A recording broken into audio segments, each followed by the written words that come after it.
Je me souviens avec émotion quand ce prêtre catholique est venu prêcher au culte inaugural d'un de nos congrès baptistes annuels, l'équivalent donc des synodes. C'était un geste public très fort d'ouverture. Mais on sait bien aussi que d'autres évangéliques cherchent encore à les évangéliser. Oui, vous avez bien entendu, je sais que vous êtes assis, mais voilà, ils cherchent encore à évangéliser les catholiques, à prier pour leur salut quand ils n'essayent pas de les exorciser, malheureusement.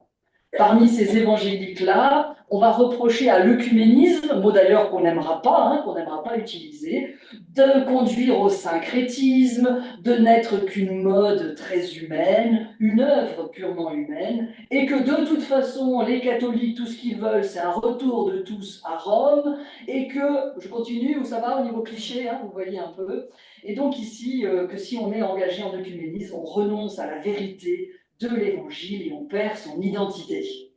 Toutefois, ces dernières décennies ont montré un rapprochement, une sortie de l'isolationnisme évangélique. Et je voudrais donc vous partager ces grandes lignes. Donc, je redis, on n'aimera pas trop le mot œcuménisme, on préférera parler de relations inter-églises, relations avec les autres chrétiens, unité des chrétiens, unité chrétienne. Et souvenez-vous de la conception donc de l'unité du côté évangélique. C'est très important pour comprendre tout ce que je vais vous présenter. Ils mettent en avant, donc c'est un modèle d'unité spirituelle. On met en avant la nécessité, pour être en pleine communion, de partager la même foi. Donc pour eux, l'unité des chrétiens, c'est pas l'unité des églises, c'est l'unité par le contact personnel entre chrétiens. C'est pas votre étiquette qui va compter. De ce qui fait qu'on est chrétien, ça n'est pas l'appartenance à telle institution, même pas de dire je suis prêtre ou de dire je suis baptisé, ou ça, c'est pas ça qui va compter. C'est pas l'appartenance à une étiquette, à une institution, même pas le baptême, mais c'est votre profession personnelle de foi, la relation personnelle avec le Christ ressuscité. Ça va être ça le critère de jauge et d'évaluation de toutes les relations. Et donc, leur recherche va être et sont réticents à une recherche d'unité visible, institutionnelle de l'Église, et pour eux, ce sera perçu comme une trahison de la vérité de l'Évangile. Même parmi les évangéliques les plus ouverts au dialogue, il y a une réticence au rapprochement institutionnel. Et donc, vous comprenez la difficulté d'intégrer des églises évangéliques au mouvement œcuménique mondial qui est, par définition, institutionnel. La carte, l'ADN, comme vous l'avez sûrement entendu dans les rencontres précédentes, la manière de penser l'œcuménisme, c'est par l'institution, le rapprochement des institutions ici, avec des accords théologiques qui facilitent la reconnaissance et la connaissance mutuelle. Et donc, du coup, non, du côté évangélique, vous les trouvez peu présents dans les instances œcuméniques traditionnelles. Je pense à la CEC, la conférence des églises chrétiennes, à l'échelon européen, du coup, qui permet le rassemblement de toutes les églises, ou le conseil œcuménique des églises. Et bien là, à part quelques baptistes, l'armée du salut, les méthodistes, les ménonites, on peut vraiment les compter sur les doigts d'une main, ceux qui sont présents dans ces instances institutionnelles. Parce que, vous entendez, c'est pas leur logique, c'est pas leur carte, c'est pas leur compréhension du modèle de l'unité. Est-ce qu'on a des nouvelles du PowerPoint? Ah bon, D'accord. Malgré cette réticence institutionnelle, on a quand même quelques dialogues officiels. Donc les évangéliques ont accepté de rentrer dans le jeu, là si vous voulez, qui n'était pas leur carte. Mais pour parler le langage de l'autre, ils ont accepté, ce qu'on leur proposait, c'était un dialogue institutionnel. Alors ils ont accepté certains dialogues officiels. Je pense au niveau mondial, par le dicaster pour la promotion de l'unité des chrétiens, l'ancien conseil pontifical, les catholiques, sont rentrés en dialogue avec plusieurs communions mondiales évangéliques, avec les baptistes depuis déjà 1985, mais aussi au niveau mondial, avec les pentecôtistes, les ménonites, l'armée du salut et l'Alliance évangélique mondiale. Et moi, j'ai eu le privilège d'assister donc au dialogue mondial catholique baptiste, et je voudrais juste vous expliquer brièvement comment ça se passe, ce genre de dialogue ici, c'est très intéressant. Donc c'est pendant 5 ans, une semaine pleine, pendant du coup chaque année où on se retrouve. Et l'idée ici, c'était de partager les missions et les défis communs entre baptistes, donc plus largement aussi entre évangéliques, et catholiques. Quels sont les défis aujourd'hui que nous pose ce 21e siècle, les défis et les missions que nous pourrions aussi réaliser ensemble. Alors on a accepté de faire un état des lieux dans les différents continents des défis et des missions communes. C'est très intéressant d'entendre dans les Caraïbes l'histoire de l'héritage colonial, d'entendre aux États-Unis le même fléau du racisme, d'entendre l'Europe de l'Est, les 50 ans de persécution communiste et comment chaque église avait essayé de survivre, d'entendre en Colombie la guerre civile et les violences des FARC, d'entendre en Australie la sécularisation. Et en fait, on se rendait compte qu'on faisait face quand même aux mêmes grands défis, chaque église dans ces différents pays. Et donc, dans ce genre de groupe de dialogue très institutionnel, on rencontre le pape, hein, etc., très institutionnel, il y a aussi matin, midi et soir, comme une bonne posologie de médicaments, de la prière, hein, matin, midi et soir, de la prière ensemble, du coup, puisque eh bien, la prière est vraiment déterminante. Ah, formidable, alors on essaye ça, voilà. Hop, voilà, donc, du coup, ici, voilà, ici, ça, c'est le dialogue hein, officiel, vous voyez. Non, mais je suis en train de il arrive, il arrive. Le dialogue officiel, du coup, avec, avec les catholiques. Ouais, c'est toujours un peu jaune, mais bon, ça ira, ça ira. Le pape est bien en blanc, hein, je vous rassure. Voilà, peut-être là, vous voyez un peu en jaune, mais. C'est les bonnes couleurs, mais elles sont un peu passées parce que le bio date un peu. Ouais, il faut pas couper. Donc, ça, c'est le niveau mondial, vous voyez. Et puis alors, au niveau local, Cocorico, en France, on a un dialogue baptiste-catholique, Christophe l'a mentionné. Écoutez bien, c'est le plus ancien au monde. 40 ans de dialogue. Les baptistes français, tout petits, avec les catholiques. Mais ça, c'est formidable. Vous voyez, ce qui compte, ça montre bien qu'il y a aussi des acteurs de terrain qui peuvent faire bouger les choses ici. Hein, du coup, voilà, très bien. Et donc, du côté français, il y a eu 5 textes publiés, là je vous en ai mis déjà 4. Rendre témoignage au Christ, c'est un commentaire, une traduction du dialogue mondial, d'accord, en français. Et puis des convictions sur le baptême, sur la scène, sur l'Eucharistie, hein, d'accord. Vous avez aussi un texte sur Marie qui a vraiment fait date. Beaucoup de courage là, de mes prédécesseurs d'avoir abordé cette question, qui est une vraie pierre d'achoppement, lieu de débat. Qu'est-ce qu'on peut dire ensemble ? Et on peut dire beaucoup de choses ensemble. Et puis, quels sont les points qui méritent encore d'être approfondis? Et puis, le dernier qui est sorti, vous le voyez, quel principe éthique, comment un catholique, comment un baptiste, ou plus largement un évangélique, prend une décision éthique? Quel est le processus de discernement éthique? Et là, c'était très intéressant d'analyser pour chacun comment ça se passe hein, quand un chrétien lambda doit aussi prendre une décision sur le plan éthique. Et puis alors, le deuxième groupe de dialogue très intéressant en France, il est entre le CNEF, le Conseil national des évangéliques de France, qui a une quinzaine d'années, et les catholiques. Là, donc, ça regroupe l'ensemble des évangéliques qui sont en France, pas seulement les baptistes, même si les baptistes sont présents. Donc là, on ne dit pas groupe de dialogue, on dit groupe de conversation. Là, c'est la terminologie dans le monde œcuménique, il y a différents niveaux, hein, d'accord. Le groupe de conversation, c'est le premier niveau. Hein, on n'est pas encore mandaté par son institution dans un groupe de dialogue. On est dans un groupe de conversation. Mais du coup, ça a l'avantage quand même d'exister et d'avoir lieu, hein, d'avoir permis un groupe de conversation. Et avec ce très beau livre sur évangéliser aujourd'hui, une interpellation par des catholiques et des évangéliques sur ce sujet majeur de l'évangélisation, qui n'est pas du prosélytisme, qui n'est pas, vous voyez, on a mis des balises pour essayer d'expliquer. Donc, vous avez compris, les évangéliques, pas très chauds pour les relations institutionnelles, même s'ils ont joué le jeu de certains dialogues. Par contre, ils sont très partants pour des actions très concrètes de témoignage ensemble ici. Hein. On peut penser aux célébrations de Pâques ensemble, on peut penser à des banques alimentaires ensemble, on peut penser à la semaine de prière pour l'unité. Ils seront présents, même si ce n'est pas du tout leur langage, la liturgie. Ils font un énorme effort d'accepter une liturgie, vous voyez, mais ils sont là. Donc, moi, j'ai choisi ce soir de vous parler d'initiative, si vous voulez, hein, à la découverte ou redécouverte, hein, certains d'entre vous sont très chevronnés aussi en œcuménisme, de projets qui impliquent, de projets œcuméniques qui impliquent des évangéliques, ça ne sera pas exhaustif, mais un peu un panorama qui permettra la discussion aussi tout à l'heure. Alors, je commencerai à partir de 2017. Eh oui, 2017, 500 ans de la Réforme, catholiques et protestants, et donc évangéliques aussi, ont pour la première fois commémoré ensemble cet anniversaire. La première fois que l'anniversaire de la Réforme a pu avoir lieu dans un climat œcuménique. Vous voyez bien, en 1917, on avait d'autres chats à fouetter, quoi. Hein, vous voyez, voilà. Mais là, 2017, eh bien, on a pu, du coup, commémorer, on a bien choisi le verbe, on a beaucoup réfléchi au verbe. On ne célèbre pas une division, mais on peut commémorer, du coup, les 500 ans ici de la Réforme. Et donc, vous vous souvenez sans doute du lancement mondial de cet événement à la cathédrale luthérienne de Lund, entre le pape, vous le voyez, hein, et le président de la Fédération luthérienne mondiale.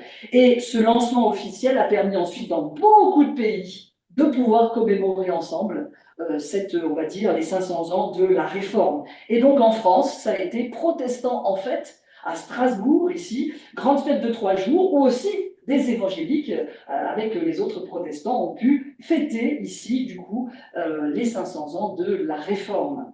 Cet anniversaire avait été rendu possible par la publication d'un texte qui avait préparé le terrain entre luthériens et catholiques sur la guérison des mémoires, vous le voyez, du conflit à la communion. Et là, c'est une des avancées les plus spectaculaires de ces dernières années en œcuménisme, un travail de relecture sur l'histoire, la réconciliation des mémoires. Et je vais citer 2 exemples qui touchent du coup les évangéliques sur cette guérison des mémoires. Le document entre luthériens et ménonites, guérir les mémoires, se réconcilier en Christ.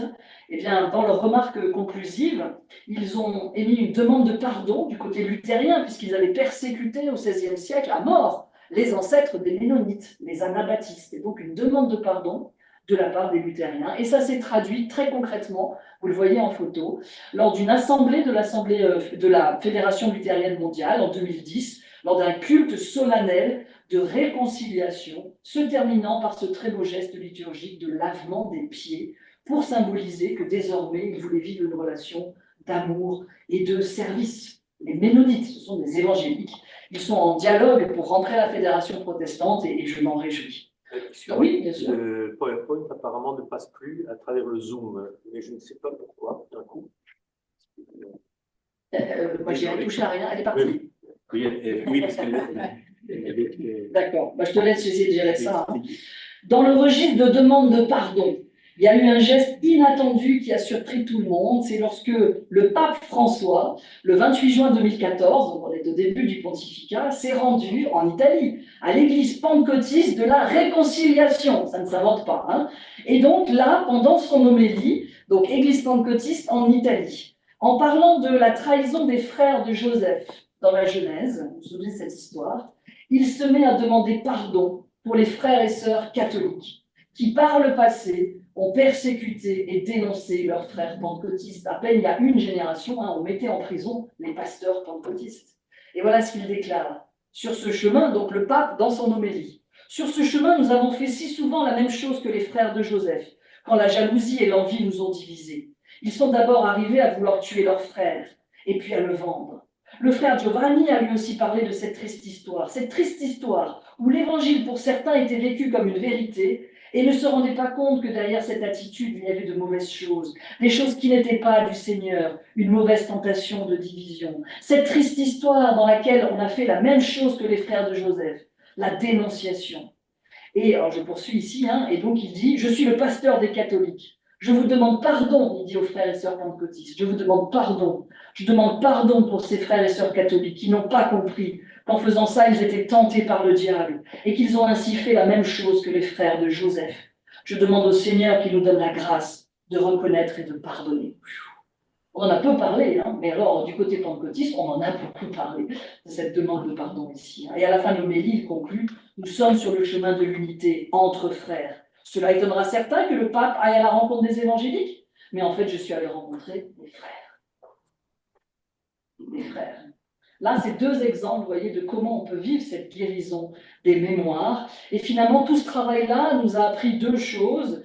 Chacun, en œcuménisme, doit se repentir de ses propres fautes avant d'aller pointer la culpabilité de l'autre. Et il y a eu là un vrai apprentissage de dire, bon, ben d'abord, je regarde la poutre, là, chez moi. Je regarde d'abord chez moi, du coup. Et c'est au prix de cette réécriture de l'histoire qu'on va pouvoir avancer. Et ça n'a pas encore été fait en France, par exemple. Ça, c'est un des chantiers on a quand même vécu des siècles de guerre de religion. Ce serait intéressant de pouvoir écrire ensemble. Là, pour l'instant, chacun écrit ça de son côté. Mais écrire ensemble cette histoire-là, ça donnerait aussi le lieu à une véritable guérison des mémoires. Je pense à l'historien Patrick Cabanel qui est en train de se lancer dans l'histoire de l'armée du salut. Voilà. C'est un bon début aussi, puisque l'armée du salut, c'est les évangéliques. Et il faut savoir comment, au début de leur arrivée en France, ils ont été persécutés, humiliés, moqués, sifflés. On est fin 19e, vous voyez. Aujourd'hui, ils ont pignon sur rue, ça paraît évident pour tout le monde, le travail qu'ils font, bah, on voit, vous voyez, le cheminement qui a eu lieu. Il faut écrire cette histoire et le dire, et le dire. Deuxième enseignement, eh bien, il ne m'appartient pas à moi de faire l'éloge de ma tradition, de mettre en avant les trésors de ma tradition, c'est sans doute l'autre qui vient reconnaître aussi, du coup, ce qu'il trouve d'assez épatant dans ma manière de vivre ma foi. On appelle ça en œcuménisme l'échange de dons. Voilà, je viens apporter à l'autre aussi quelque chose que j'ai de particulier et je reçois de l'autre ce qu'il a reçu de particulier de Dieu, l'échange de dons. Et là, ici, eh bien, c'est très intéressant. Je pense aux travaux de la sociologue Valérie Aubourg, qui est catholique, membre du Chemin Neuf. Elle est lyonnaise et elle parle de l'évangélicalisation des catholiques. Comment les catholiques ont intégré des éléments des évangéliques, ici en France, hein, je ne vous parle pas, d'accord, ici en France. Elle parle du succès d'Alpha, les dispositifs miracles et guérison, la prière des mères, le renouveau pastoral à Saint-Blandine à Lyon, etc. Donc bien au-delà des 10% de catholiques charismatiques, il y a une évangélicalisation aussi du côté catholique. Il y a un autre livre aussi qui a creusé ça que vous voyez là. Alors je poursuis sur les initiatives, du coup, réjouissantes. Le Forum chrétien mondial. Qui c'est qui a déjà entendu parler, du coup, du Forum chrétien mondial? On a une idée si vous en avez déjà parlé? Ouais, je vais en dire un mot alors.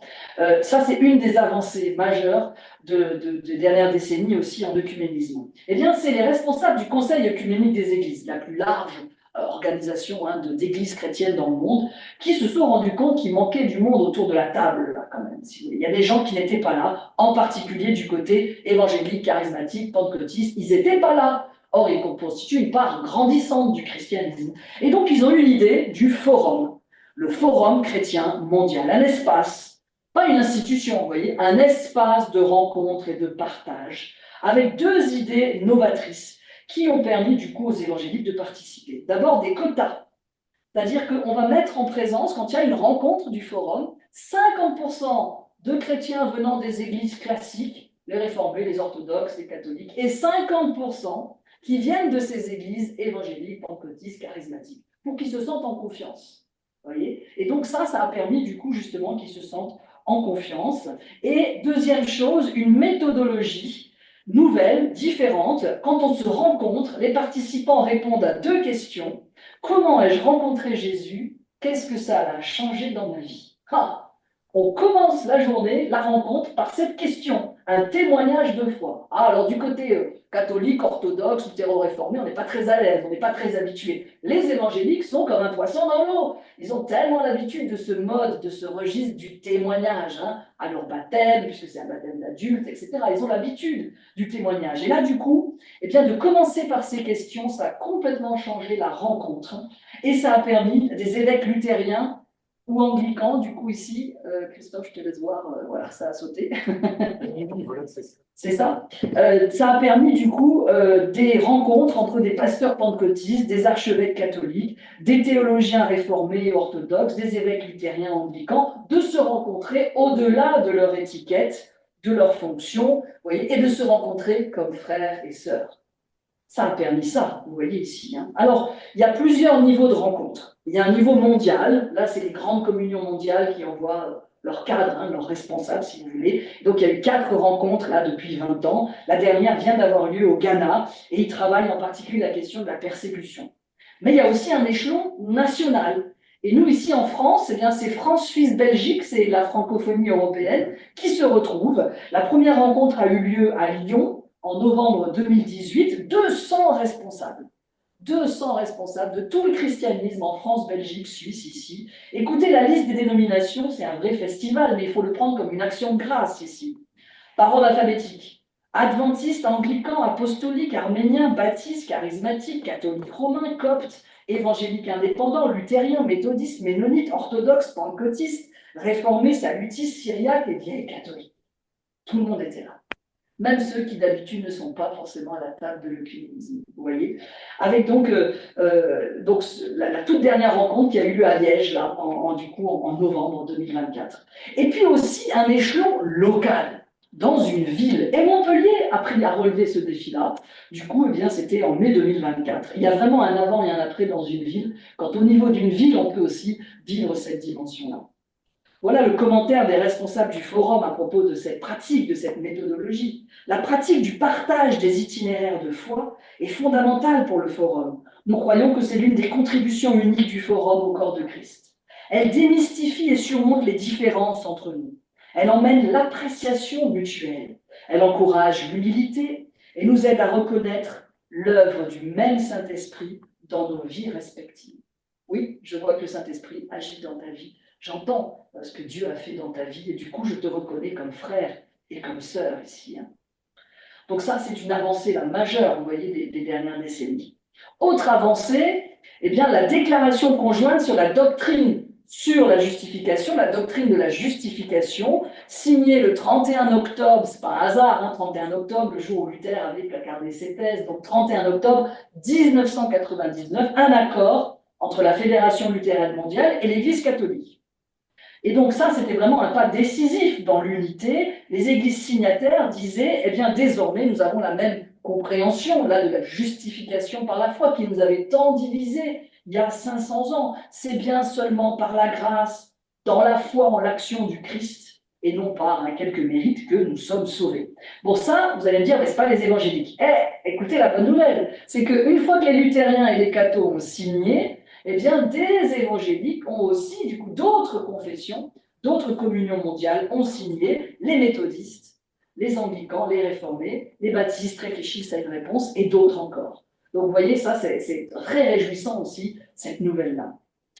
On pourrait parler dans les bonnes nouvelles aussi des foyers mixtes. Alors là, ici, mixte, pas homme-femme, hein, mixte catholique-protestant, d'accord? Eh bien, on constate une nouvelle tendance. Pendant très longtemps, la génération de nos parents, c'était plutôt catholique réformé, vous voyez, catholique luthérien, un foyer mixte. Aujourd'hui, il y a de plus en plus de foyers mixtes catholiques évangéliques.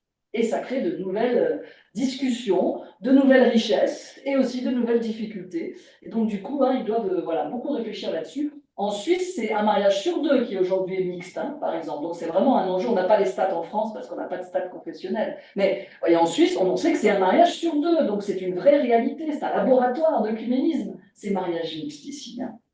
Et donc en France, c'est l'AFMIC, l'Association française des foyers mixtes, qui s'occupe et qui aide tous ces couples-là. On pourrait aussi parler théologiquement, du coup, des progrès dans les discussions sur le baptême, ou même plutôt le rebaptême. Ça, c'est l'une des questions les plus épineuses entre évangéliques, pentecôtistes, charismatiques, hein, et les autres chrétiens. Qu'ils soient luthéro-réformés, catholiques, anglicans ou orthodoxes, il y a toujours là cette pierre d'achoppement, cette difficulté, la question de la reconnaissance du baptême. La plupart des évangéliques, si vous arrivez dans leur église avec votre baptême catholique ou réformé, ils vont vouloir vous baptiser, on dirait rebaptiser du côté catholique, hein, ou luthéro-réformé, mais en fait pour eux ce ne serait pas un rebaptême, puisqu'ils ne considéreraient pas le baptême de nourrisson comme valide. Ils ne considèrent donc que le credo baptême, le baptême des croyants ici. Mais donc là, il y a des pistes réjouissantes. Ça, on le savait, la difficulté, ça, c'est pas nouveau. Hein. Eh bien ici, la piste exploitée, c'est de penser le baptême comme un processus d'initiation. Si on compare l'acte isolé de baptême, on n'y arrivera jamais. On ne peut pas comparer un baptême de nourrisson et un baptême de quelqu'un sur profession de foi. Il faut comparer le processus de foi. Oui, on y est bientôt, là, du coup, voilà, la FMIC. Et voilà, ici. Ouais, merci beaucoup. Et donc, la piste exploitée, merci Christophe, regardez, donc, c'est de penser en termes d'initiation chrétienne. C'est-à-dire, il y a trois éléments, les mêmes chez tout le monde, mais pas forcément dans le même ordre. C'est comme le tiercé dans l'ordre ou dans le désordre, si vous voulez. On a les mêmes éléments, mais pas forcément dans le même ordre. Profession de foi, rite et engagement ecclésial. Donc chacun a ces trois éléments, et le tout forme l'initiation chrétienne. Est-ce que je peux reconnaître que même si je ne suis pas pédobaptiste, est-ce que je peux reconnaître que là, de vrais disciples de Christ ont été formés quand je prends l'ensemble du processus? Et ça, c'est une piste qui a été ébauchée dans plusieurs dialogues théologiques internationaux, notamment entre les catholiques et les baptistes, ici, repris aussi dans le dialogue méthodiste et baptiste, etc. Et plus proche de nous, eh bien, c'est la toute dernière avancée, c'est très réjouissant, c'est en Allemagne, entre les luthériens et les baptistes allemands, ils ont fait un accord, ça s'appelle, vous voyez, là, il est en anglais, pas en allemand, un Church Communion on the Way. Les deux, luthériens et baptistes, alors qu'ils n'ont pas le même baptême, se reconnaissent en communion ecclésiale, malgré leur compréhension différente du baptême. Jusque-là, tous les accords qu'on avait de communion, je pense à Leuenberg pour les luthériens et les réformés, c'était lié au baptême. On est en communion, on se déclare en communion parce qu'on reconnaît notre baptême réciproque. Mais ça, avec les évangéliques, c'est pas possible. Il n'y a pas reconnaissance du baptême réciproque. Il faut changer un peu d'échelle, de perspective et parler d'initiation chrétienne. Et là, à ce moment-là, eh bien, les luthériens et les baptistes allemands nous montrent la voie. Ils sont les premiers à le faire, à traduire ça très concrètement dans un accord. Eh bien, nous reconnaissons que nous sommes en communion, même si nous n'avons pas la même compréhension du baptême. C'est historique, ça vient de se produire en mai 2024. On attend de voir les fruits, mais là, il y a quelque chose du coup de très intéressant ici. Ça va avoir des conséquences, évidemment, pour eux ici. Donc, il y aura sans doute, dans un culte aussi officiel célébrant ça, des signes de demande de pardon aussi, voilà, entre là, les luthériens et les baptistes. Autre bonne nouvelle, du coup, eh bien, les grands rassemblements œcuméniques. Peut-être vous avez participé vous-même à certains de ces rassemblements. Le jour du Christ, ou célébrer le matin de Pâques ensemble. Et là, j'ai une pensée émue pour le ministère d'unité de Carlos Payan, qui est décédé brutalement en octobre dernier. On voit de plus en plus d'évangéliques participer à ces rassemblements. Je pense au Jesus Festival, chaque été à Paris-le-Monial, qui fait le plein. Et là, il y a beaucoup d'évangéliques.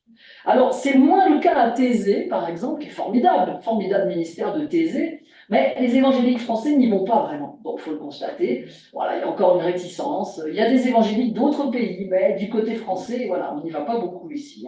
Mais en tout cas, il y a ces grands événements aussi. Souvenez-vous aussi, lors des JMJ au Portugal, en 2013, un des soirs, on a proposé aux jeunes catholiques du monde entier qui étaient là pour les JMJ une soirée évangélique de louanges dans le plus grand stade du Portugal, 55 000 personnes, et c'était porté par un pasteur évangélique.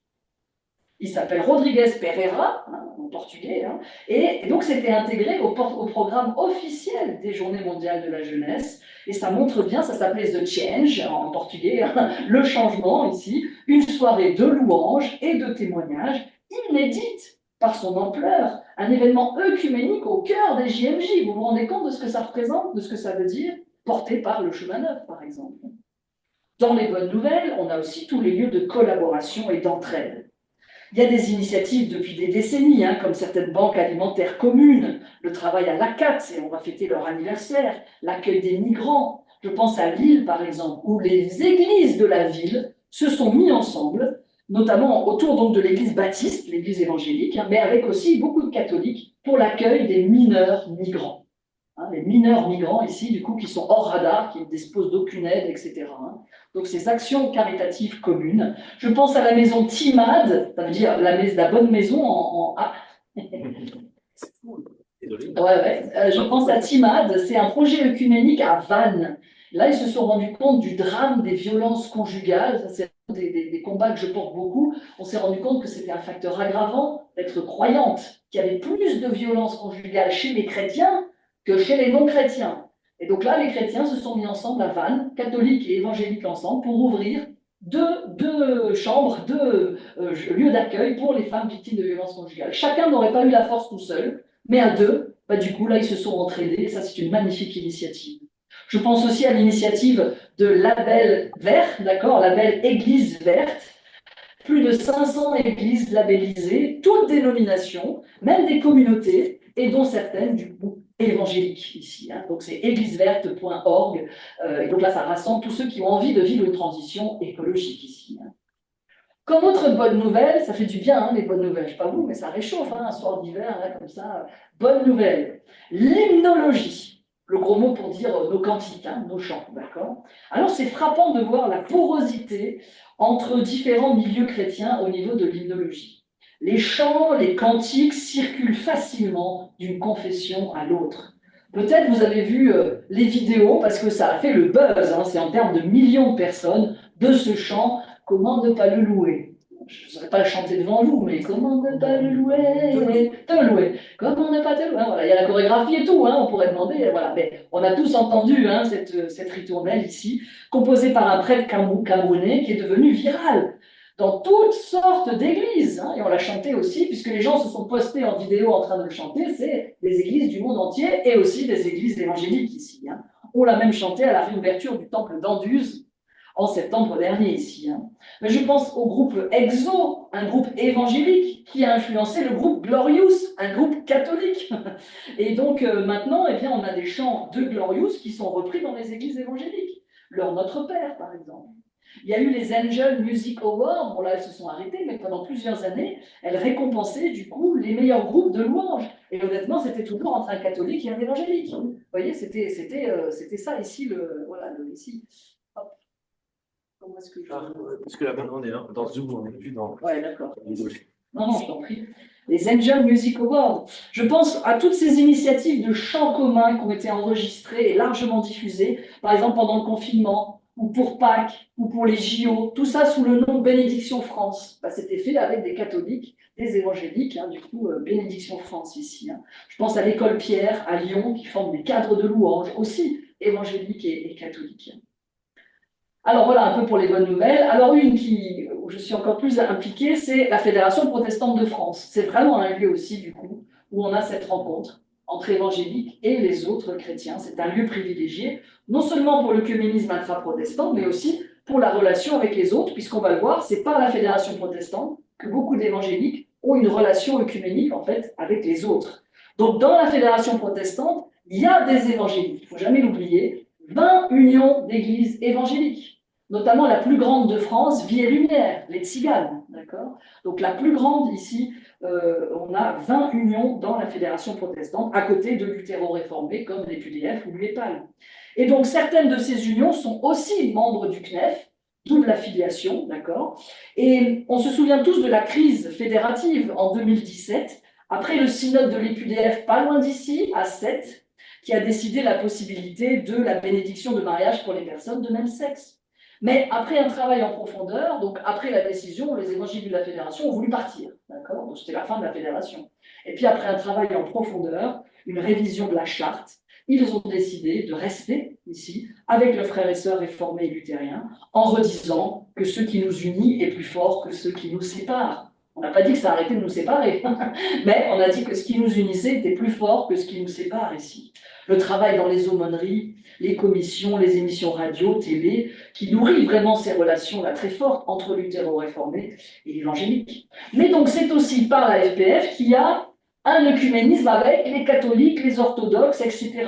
C'est une des motivations pour beaucoup d'évangéliques d'être à la Fédération protestante. Il y a la représentativité envers les pouvoirs publics, mais aussi l'engagement œcuménique. La plupart de ces unions évangéliques n'ont pas de service œcuménique, de ecumenical officer, de plein temps pour l'œcuménisme. Elles comptent sur la FPF pour être ce visage, vous voyez. Et même les PUDF a délégué aussi son service œcuménique à la Fédération protestante. Donc c'est très fort, si vous voulez, ici. Hein.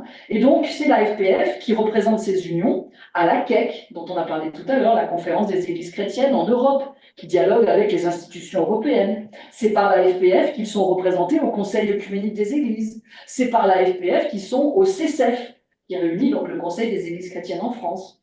Donc vous voyez, c'est très intéressant, hein, c'est un vrai choix. C'est dans l'ADN, si on est à la Fédération protestante, c'est parce qu'on veut cet engagement œcuménique avec d'autres. Hein, ces unions évangéliques, les adventistes, les baptistes, l'Armée du Salut, ne sont pas directement membres, ils sont membres par la Fédération protestante.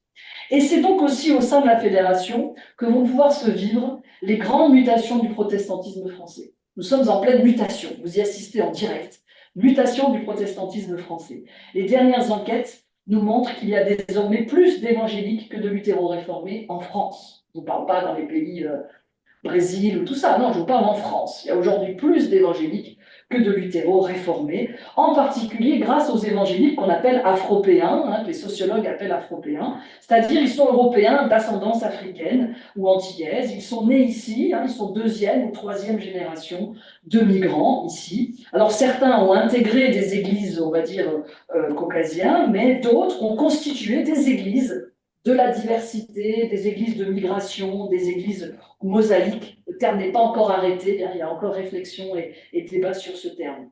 Parfois, certaines d'entre elles sont au CNEF, certaines d'entre elles sont à la FPF, mais beaucoup ne sont ni l'un ni l'autre. Elles ne sont nulle part. et elles sont grandissantes, florissantes ici. C'est vraiment aujourd'hui le protestantisme d'aujourd'hui et pas que de demain. Et là, il y a une vraie mutation que la Fédération protestante veut prendre en fait ici. Comment les églises plus historiques, et là j'y inclus aussi les évangéliques qui sont là depuis longtemps, les baptistes, ça fait 200 ans qu'on est en France, donc c'est pas une nouvelle église, vous voyez, donc 200 ans. Comment ces églises historiques vont accueillir, vont tendre la main à ces églises ici du coup qui sont là.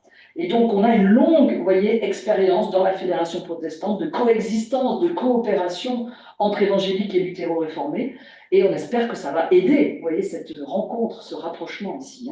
Souvenez-vous que le tout premier président de la Fédération protestante, 1905, c'est un évangélique. Ça, on l'oublie, d'accord. 22 ans de présidence évangélique pour commencer l'aventure de la Fédération protestante. Donc, de temps en temps, il faut le rappeler, Édouard Brunner, un laïc. Et puis, il y aura le rôle du CNEF aussi là-dedans, bien sûr. Et quelle relation entre le CNEF, qui a 15 ans, et la FPF, qui est plus que centenaire. Ça, c'est aussi un des défis qui est devant nous. Alors, je quitte cet intra-protestant pour revenir au paysage plus global. Et une autre bonne nouvelle, dans les bonnes nouvelles, il y a aussi la démarche vers plus de synodalité de l'Église catholique. On a plusieurs frères et sœurs catholiques parmi nous, et donc je voudrais en dire un mot.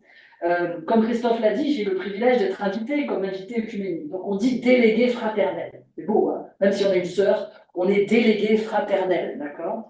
Et donc, à l'Assemblée synodale, d'abord au niveau européen, vous savez qu'il y a eu une étape continentale, donc j'étais à Prague pour entendre ce qui se passe dans tous les pays d'Europe, du coup, j'étais impressionné de l'importance de l'œcuménisme dans les rapports. Chaque pays avait 6 minutes, et certains pays ont passé les 6 minutes à parler d'œcuménisme. Il y avait vraiment une importance de l'œcuménisme aujourd'hui dans la plupart des pays ici.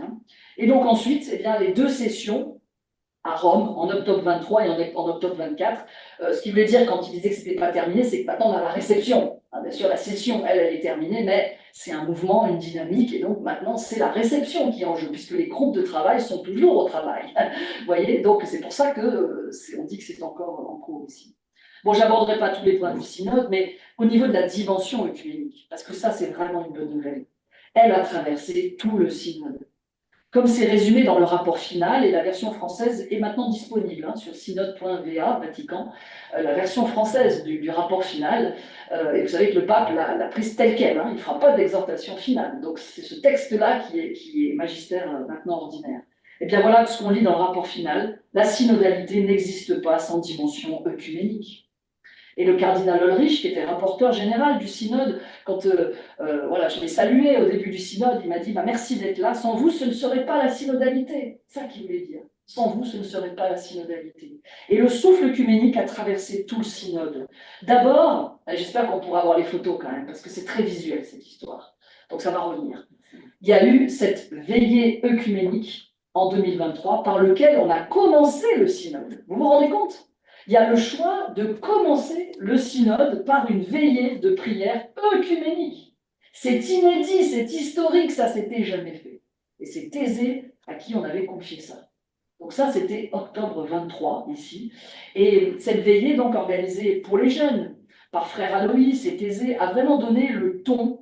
Vous voyez? Alors, on va essayer d'avancer un peu. Ouais.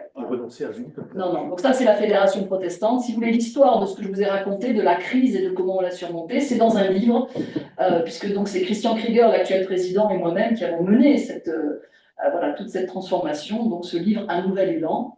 Et puis donc du coup, ça, c'est l'engagement œcuménique par la Fédération protestante. Là, ça, c'est tous les Français au Conseil œcuménique des Églises, les mutations du protestantisme. Et voilà donc le synode sur la synodalité. Donc, vous reconnaîtrez quelques Français là autour de la table. Voilà, Aveline, Jolie, voilà. Et donc, voilà, regardez cette photo. Ça, c'était donc cette célébration de prière œcuménique. 20 responsables de toutes les communions chrétiennes principales mondiales ici, vous voyez. Et donc, du coup, c'était vraiment impressionnant. Alors, je vous passe la liste, mais vous l'avez là, d'accord. On va garder très longtemps cette image en mémoire du pape priant un parmi les autres sur Saint-Pierre, parmi les autres responsables d'église chrétienne au moment de la bénédiction. Vous vous souvenez peut-être quand il y avait eu Jean-Paul II à Assise pour l'interreligieux, il avait avec d'autres responsables interreligieux. Je pense que cette photo-là, ici, elle va vraiment être aussi, je vous la remets, du coup, elle va être vraiment aussi faire beaucoup pour le rapprochement. Il y a là des responsables de communion chrétienne qui ne sont pas vraiment en dialogue, avec l'Église catholique, hein, où c'est encore un climat de concurrence, de persécution, voilà, c'est ça qu'il faut se dire quand même ici, hein, d'accord? Et donc, voilà, le pape ici, hein, en prière, avec aussi la présidente de la Fédération luthérienne mondiale, une femme, vous voyez, avec la représentante du COE, voilà, avec Welby, bon, là, il a démissionné, mais enfin, voilà, vous en reconnaissez du coup un certain nombre. Et donc, hop, voilà, ici, en plus des partenaires habituels de l'œcuménisme, il y avait aussi là des gens qui n'étaient jamais venus. Je pense aux frères pentecôtistes, hein, voilà, ils n'étaient jamais venus à un synode ou à une célébration à Saint-Pierre, et le pape, du coup, que ça a représenté, hein, qu'il soit là ici. Hein. Donc, la dimension œcuménique du synode, c'est tout le long. La présence des délégués fraternels, nous sommes invités à participer à tous les débats. Vous voyez, ce n'est pas juste sur un strapontin, vous faites partie. Vous êtes assis à table avec les autres, vous pouvez intervenir, vous pouvez poser des questions, faire des modifications, on a été invité à participer à la procession qui est rentrée dans Saint-Pierre pour la messe inaugurale et la messe de clôture. Ça, c'est un moment très, très émouvant. Si c'est la première fois qu'il y avait une belle partie du synode. Voilà. Le synode, c'est aussi l'œcuménique. Et dans le rapport final, que vous irez tous lire du coup ce soir, je suis sûre, eh bien, donc il a été voté paragraphe par paragraphe, hein, tout a été voté. Eh bien, il y a cette très belle déclaration au numéro 40. Nous réaffirmons l'engagement de l'Église catholique à poursuivre et intensifier le cheminement œcuménique avec les autres chrétiens. Voilà, nous le réaffirmons. Ce synode est un acte de réception de Vatican II. Il a écrit ça aussi noir sur blanc. Toutes les intuitions, en particulier œcuméniques de Vatican II, elles sont là déployées, confirmées et mises en œuvre. Et il y a un changement de terminologie intéressant aussi. Les autres églises, dans ce rapport, ne sont plus appelées frères séparés. Ah, ça, c'était douloureux. Hein. Bon, communauté ecclésiale, ça, c'était douloureux aussi. Mais communion chrétienne. Glissement, l'air de rien, hein, voilà. C'était déjà dans le texte sur la primauté, mais là, du coup, ben, voilà, il y a communion chrétienne. Avec des propositions concrètes très intéressantes, qui donc vont toucher aussi les évangéliques. Vous avez compris, c'est pour ça que je fais ce détour là par le synode. Hein. C'est un œcuménisme avec tout le monde ici. Hein. Avec des propositions comme célébrer ensemble en 2025 les 1700 ans de Nicée, parce que là, on était tous, hein, je veux dire, il n'y avait pas encore les séparations de l'Église. Hein. Continuer à impliquer les autres églises dans le processus synodal à tous les niveaux, et le conseil pastoral, et le conseil diocésain, le conseil, voilà, il y a toujours cette implication des frères et sœurs ici. Comment elles vivent elles-mêmes la synodalité, même si elles n'utilisent pas le mot, hein, d'accord. En tout cas, vous voyez, et puis réfléchir à une date de Pâques commune, enfin, hein, qu'on n'est pas juste le hasard du calendrier, voilà, qu'on ait enfin une date, et puis un synode sur l'évangélisation, que tous ensemble, on se retrouve pour penser le défi de l'évangélisation. En tout cas, il s'est passé quelque chose. Maintenant, c'est le temps de la réception, mais vraiment, on est invité à prier pour cette réception parce qu'il y a un vrai enjeu au niveau des relations œcuméniques ici. En tant que traductrice de la Bible, du coup, c'est une autre de mes casquettes. J'ai eu le privilège de participer à la TOB 2010 et puis d'être la chef de projet pour la révision de la nouvelle français courant. Et là, c'est aussi un des chantiers où ça bouge et où il y a des rapprochements. Donc il faut le dire, parce que quand ça se passe bien, eh ben, il faut le dire. Donc on a plusieurs domaines d'avancée ici. Les traductions œcuméniques de la Bible. Quand la TOB est sortie il y a plus de 50 ans, pas un évangélique dans l'équipe de traducteurs. Des catholiques, des luthériens, des réformés. Pas une femme non plus d'ailleurs, hein, mais bon. À part du coup quelques pasteurs, les évangéliques ne la fréquentaient pas vraiment. La Bible de référence, ça restait la seconde 1910, ou bien la Semeur quand elle est sortie plus tard. Mais donc l'ouverture des évangéliques aux traductions interconfessionnelles et des traductions interconfessionnelles aux évangéliques s'est fait petit à petit. Il y a eu, du coup, ici, hein, on va dire, l'aventure, ça s'est vraiment, vraiment accentué avec la nouvelle France Éco. Donc j'ai eu la joie de la piloter, cette révision, 60 collaborateurs de toute la francophonie, et elle était déjà interconfessionnelle, bien sûr, mais là on a ouvert, élargi l'espace de notre tente à des collaborateurs évangéliques, et c'était la première fois. Et donc sur les 60 collaborateurs, 11 réviseurs sont évangéliques, et toute la diversité de l'évangélisme, les adventistes, Evo sur Seine, et etc. Mathieu Richel, Anthony Perrault, Émile Nicole, Damien Labadie, Nicolas Farelli, Roland Meyer, Donald Coq, Jean-Claude Derakia, Dominique Anger, Bernard Sauvagna, Isaac Babazi. Bon, il n'y avait pas de femme, mais c'est pas faute d'eux. Mais la chef de projet était femme et évangélique, d'accord. Mais en tout cas, une vraie ouverture qui fait qu'aujourd'hui, la Nouvelle Français courant est lue dans des églises évangéliques.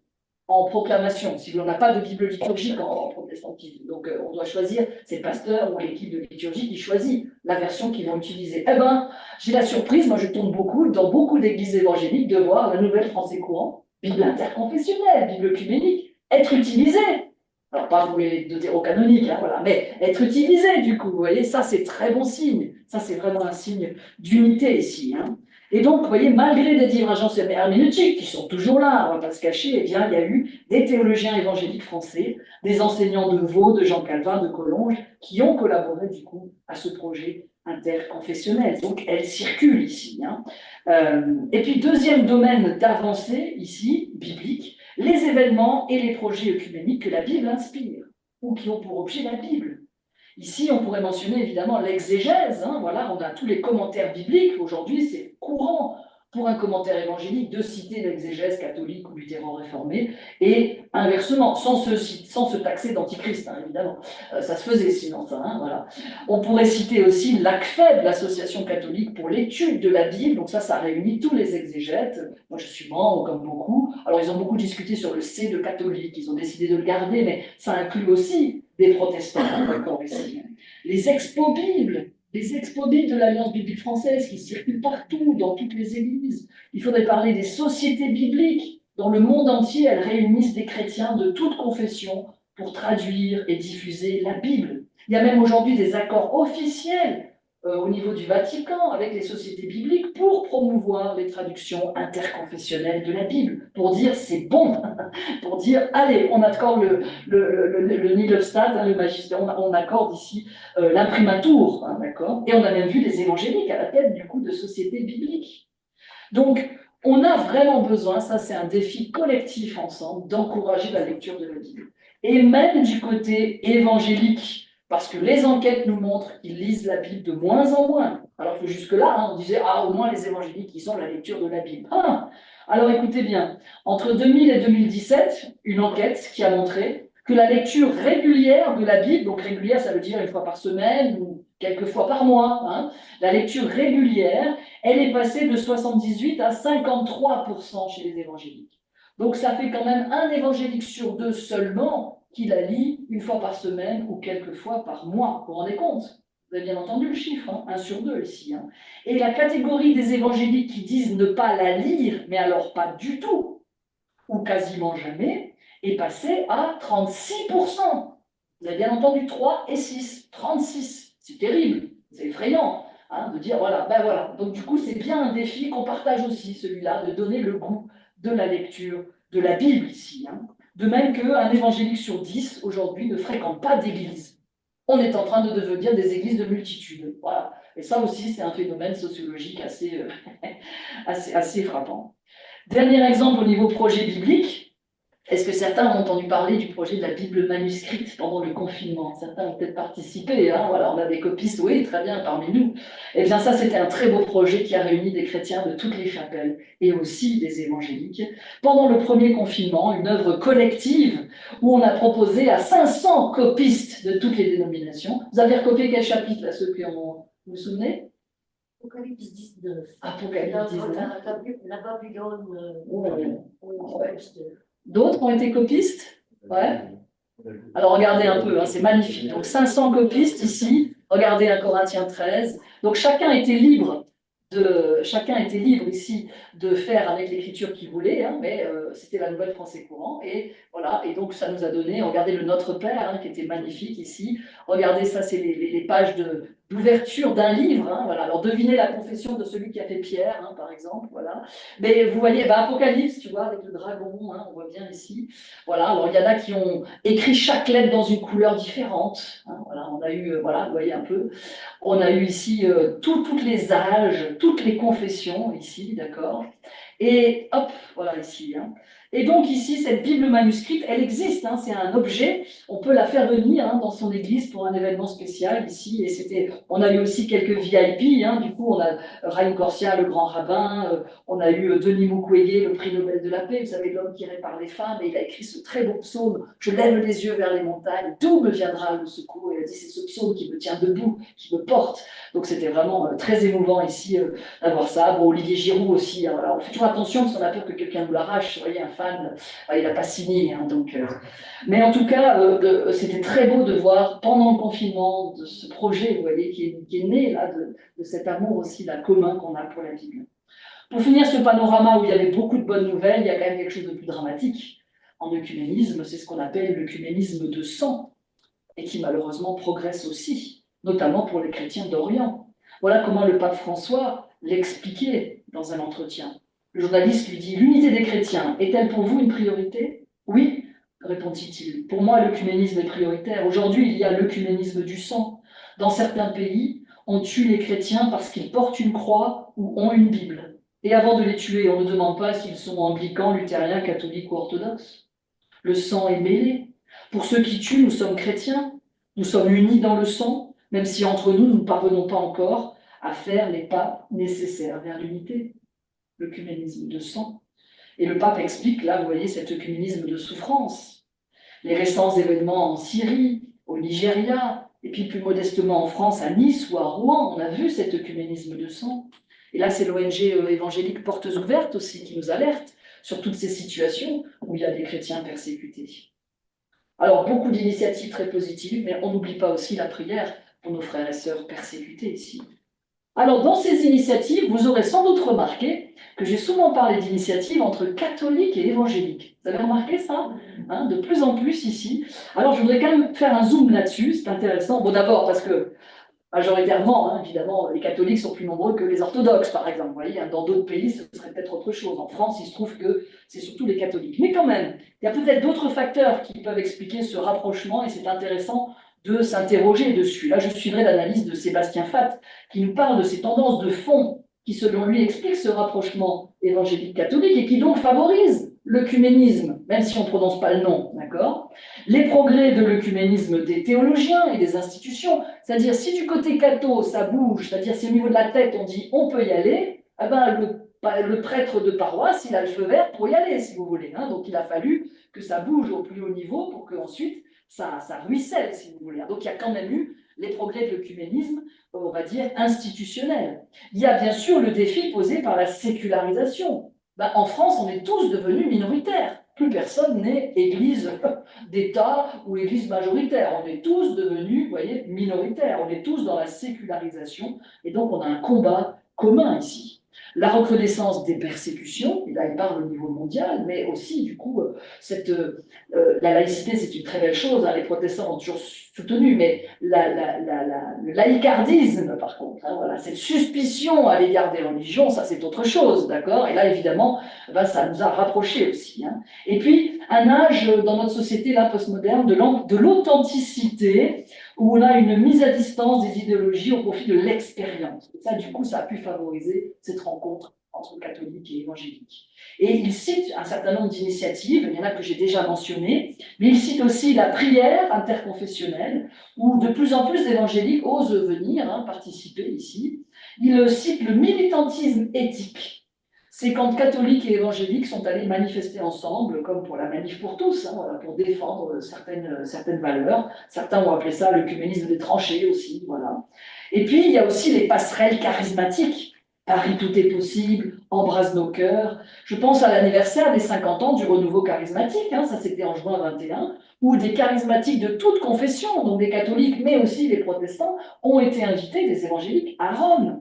L'Emmanuel, le chemin neuf, et donc 120 pasteurs évangéliques invités à Rome par le pape pour la célébration, là, vous voyez, du renouveau charismatique. Et il cite aussi le cyberespace, les initiatives chrétiennes pour atteindre ce continent d'internautes, ce continent numérique.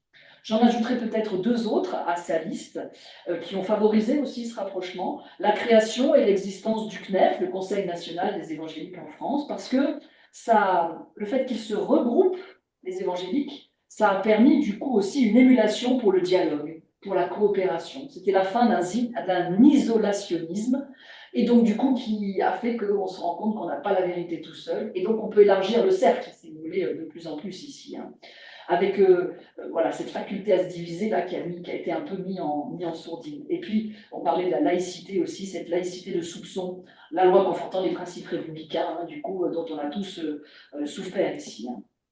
Alors pour terminer ce panorama, pour pouvoir avoir un temps d'échange aussi ensemble, je voudrais vous proposer quelque chose de plus concret encore. Je sais qu'on a les acteurs d'œcuménisme sur le terrain. Quelques jalons brièvement, quelques conseils, si vous voulez un dialogue fructueux avec des évangéliques. Voilà. Évangélique du coin, le pasteur du coin, votre voisin, votre cousin. Comment on fait très concrètement si on veut rentrer en dialogue du coup alors vous avez compris, ce ne sera pas par l'institutionnel. Ça ne sert à rien de mettre tous vos titres et de mettre toute votre institution. Hein, voilà. Non, on va commencer d'abord ici par se rencontrer. Ça passe par une rencontre personnelle. Le premier conseil, d'accord, commencez peut-être d'abord par des évangéliques de la Fédération protestante. Parce qu'a priori, s'ils sont à la Fédération protestante, c'est qu'ils ont quand même une ouverture à l'œcuménisme. Et eux, après, vous ouvriront les portes et vous présenteront d'autres évangéliques qui, les cercocentriques, vous voyez, qui sont de plus en plus éloignés. Et eux vous feront le pont, ils seront la passerelle. Et les autres seront rassurés parce qu'ils seront avec vous. Ah, bah alors si le pasteur baptiste du coin, par exemple, alors s'il présente le prêtre du coin, ah bon, bah ça va, ça doit être un frère s'il le présente, vous voyez, donc ça permet de faciliter. Donc on commence peut-être par ceux qui sont à la FPF, et puis après on élargit ici, et on commence par la rencontre. Ça commence par une rencontre personnelle. Votre étiquette ne lui dira rien. Et là, vous pouvez vous servir de la méthode du forum, hein, d'oser le partage d'expérience. Comment j'ai rencontré Jésus? Qu'est-ce que ça change dans ma vie ici, hein? Alors, c'est pas évident, je l'entends bien, dans certaines traditions, d'oser ce pas du partage de foi. On peut être plus discret, c'est peut-être en bas d'un mail, une petite salutation en Jésus-Christ, un verset biblique ou je prie pour toi, en évitant les salutations institutionnelles, en préférant quelque chose, vous voyez, du registre personnel, qui dit quelque chose de votre relation à Christ, en fait, ici. Hein. Ça peut être de prier ensemble, une prière spontanée, hein, avant le repas ou après le repas. Vous voyez, tout ce qui montrera, en fait, à votre interlocuteur que vous êtes bien, en fait, un frère ou une sœur dans la foi. Ça vous paraît évident, mais du coup, bah, voilà, on doit parler la langue de l'autre aussi, hein, en fait. Hein. Ensuite, on pourra passer à des actions. Quand on s'est rencontrés, on n'est pas encore dans le dialogue théologique. Hein. Ah non, on fait d'abord des actions. Ça passe par les actions. La deuxième piste, c'est de passer par des actions. Et l'évangélique sera très à l'aise avec des actions, du témoignage commun. Et là, il y a énormément de possibilités, de l'entraide, des banques alimentaires, des soirées du cœur, à Noël, comme c'est le cas à Nîmes ou à Valence, les accueils de migrants, etc. etc. Je pense aux couloirs humanitaires hein, qui ont été faits avec les évangéliques aussi et les catholiques. Et puis ensuite, on pourra envisager éventuellement une célébration commune, lire la Bible ensemble, mais quand la confiance s'est installée, quand la confiance s'est installée, là on peut proposer du coup des temps liturgiques ensemble. Je pense à des matins de Pâques, avant que chacun aille dans sa paroisse, on puisse célébrer ensemble du coup ici. Hein. Une collaboration spécifique autour de la Bible, peut-être des groupes bibliques œcuméniques. Alors à l'heure actuelle, ils ne sont pas en très bonne santé, ils sont plutôt luthéro-réformés catholiques. Hein. Il y a très peu d'évangéliques dans ces groupes œcuméniques et c'est bien dommage. Et on peut penser par exemple à une expo Bible, faire venir une expo Bible, faire venir la Bible manuscrite. Et ça permet du coup là, de parler de la Bible ensemble. Je pense à la Lectio Divina, qui est en fait très pratiquée par les évangéliques sans savoir que ça s'appelle la Lectio Divina. Vous voyez, voilà. Donc ça, on peut la pratiquer aussi ensemble. Et puis alors, ensuite, on peut débattre, réfléchir ensemble. C'est après la rencontre, c'est après la collaboration pratique. Là, on peut en venir aux questions qui fâchent. On ne commence pas par les questions qui fâchent. Ce n'est pas toujours un milieu où on a la culture du débat. Et ne pas être d'accord, être en conflit, ça pourrait vouloir dire que tu n'es pas un frère. Ou que, voilà. Donc ça arrive progressivement quand la confiance s'est installée. Et c'est ce qu'on vit par exemple, et Christophe est là aussi, c'est les rendez-vous de la pensée protestante. Là, c'est une très belle initiative qui a maintenant 4-5 ans. C'est un rendez-vous qui s'appuie sur les facultés de théologie protestante, mais du coup, ça a permis aussi aux facultés évangéliques d'être là et de discuter. Alors, vous allez dire, c'est très intra-protestant. Oui, mais on a déjà une telle diversité entre nous que si là, on peut vivre ce débat, ça va favoriser aussi les débats avec d'autres plus largement. Le prochain rendez-vous, c'est Bruxelles, 13 et 15 juin prochain. Écoutez bien le titre, « Délivre-nous du mal ». Quelle vision du monde pour quelle délivrance? Quel est notre rapport chacun au monde spirituel qui nous entoure? Et un des ingrédients pour la réussite de tout ça, vous l'aurez bien compris parce que je suis sûre que c'est ce que vous vivez, c'est la prière. C'est la prière ici. Hein. La prière, on voit qu'à chaque période de l'histoire, quand il y a eu vraiment des grands artisans d'unité, c'était des hommes et des femmes de prière. Au pied de la croix, dans leur prière personnelle, prier pour les autres. Et donc tout à l'heure, si vous le voyez bien, on terminera aussi par une prière. Alors, un mot de conclusion ici, hein. Vous voyez que, bien sûr, il y a un certain nombre d'évangéliques qui sont encore peu enclins à la rencontre avec d'autres chrétiens, mais j'ajouterai, et réciproquement, hein, un certain nombre de chrétiens qui n'ont pas tellement envie d'aller à la rencontre d'évangéliques, d'accord? Mais c'est vrai, ils existent, hein, et là on pourra malheureusement, vous avez peut-être fait aussi cette expérience, voilà, malheureuse, mais là il faut dépasser cette singularité, hein, voilà. Donc oui, ça existe encore, oui les préjugés ou encore la vie dure, des deux côtés. Mais ce soir, j'ai essayé plutôt de nous montrer le verre à moitié plein, de nous montrer les bonnes nouvelles ici, surtout que cette tendance, je vous le disais, à la sécularisation, elle va encourager le rapprochement ici. Souvenez-vous quand même que le début du mouvement missionnaire 1910 Édimbourg, c'est la mission. C'est le désir de faire mission ensemble qui fait qu'on se regroupe, qu'on se rassemble. Voyez? Et donc ça pourrait être à nouveau un souffle pour l'œcuménisme d'aujourd'hui, la mission, d'où cette très belle initiative, l'idée du synode, de faire un synode avec tout le monde sur l'évangélisation ici, hein. Et donc je pense que ce souffle missionnaire pourrait vraiment être un souffle pour l'œcuménisme. Et on verrait que c'est à l'amour qu'on a les uns pour les autres que nous sommes disciples ici, hein. Je pense à la révision de la charte de la conférence européenne des églises avec la conférence des évêques européens, donc c'est catholiques, protestants et orthodoxes ensemble qui essayent de faire un texte commun pour toute l'Europe, une charte en 400 pages, quels sont nos engagements forts. Et dedans, évidemment, il y a la mission et l'évangélisation.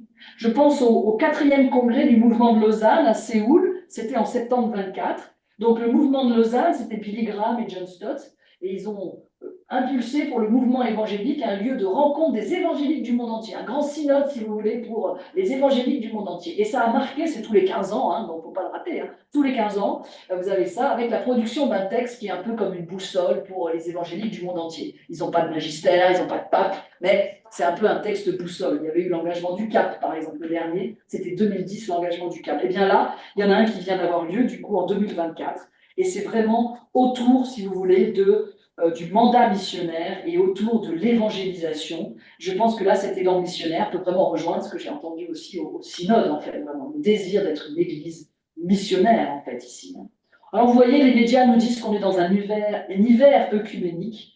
Ben, c'est comme dans les infos, on parle toujours des gens qui vont pas bien. Il y a quand même une liste de bonnes nouvelles, je trouve, qu'il faut partager et qu'il faut dire. Et je suis très contente d'avoir eu l'occasion de pouvoir le partager ce soir. La parenthèse des JO aussi, hein, on aurait pu parler des aumôneries qu'il y a eu aux JO, hein, la très forte, très belle coopération qu'il y a eu ici, là, entre chrétiens et même avec les autres religions. Alors pourquoi cette image, là, en conclusion? Vous voyez les rameurs? C'est pas parce qu'on rame, hein, voilà. C'est vrai, on rame en œcuménisme des fois, mais c'est pas seulement ça. C'est une image, oui. Des rameuses. Et des rameuses. C'est une image pour représenter l'espérance. Dans les textes bibliques, l'espérance, on a rarement l'impératif espère, mais on a beaucoup l'impératif souviens-toi. Dans la Bible, l'espérance, c'est de se souvenir, un regard porté sur les événements du passé, un souvenir qui nourrit la confiance et qui motive l'engagement ici et maintenant. Espérer dans la Bible, c'est prendre conscience que Dieu a été fidèle, qu'il a tenu ses promesses et que donc on peut croire qu'il les tiendra encore. Et ça, c'est l'image du rameur. Vous voyez, les rameurs, eux, ou les rameuses, eh bien, elles ont le regard sur la ligne de départ. Elles voient tout le chemin qui a été parcouru. Il n'y a que le coach ou la coach, le barreur, qui voit la ligne d'arrivée et qui les encourage et qui leur dit, voilà, on y est bientôt. Mais elles, ce qu'elles voient, c'est la ligne de départ ici, hein. Et donc, eh bien, ils lui font confiance et eux voient la distance qui a été parcourue. Je crois que c'est le cas en œcuménisme. On sait que l'unité nous a été donnée par le Christ, mais en même temps qu'elle reste encore à accomplir. Et donc c'est lui qui a les yeux fixés sur la ligne finale. C'est lui qui a les yeux fixés sur la ligne finale. Et en attendant, oui, je rame. Ou pour le dire plus bibliquement, en attendant, au point où nous en sommes arrivés, marchons ensemble dans la même direction. Ça, c'est Philippiens. Alors permettez-moi, pour conclure, ces paroles du pape François, écrit au cardinal Corr pour les 25 ans de l'encyclique Ut Unum Sint, qui était sur l'œcuménisme. C'est comme une prière. Invoquons donc avec confiance l'Esprit, afin qu'il guide nos pas, et que chacun ressente avec un nouvel élan l'appel à œuvrer pour la cause œcuménique, qu'il nous inspire de nouveaux gestes prophétiques et renforce la charité fraternelle entre tous les disciples du Christ.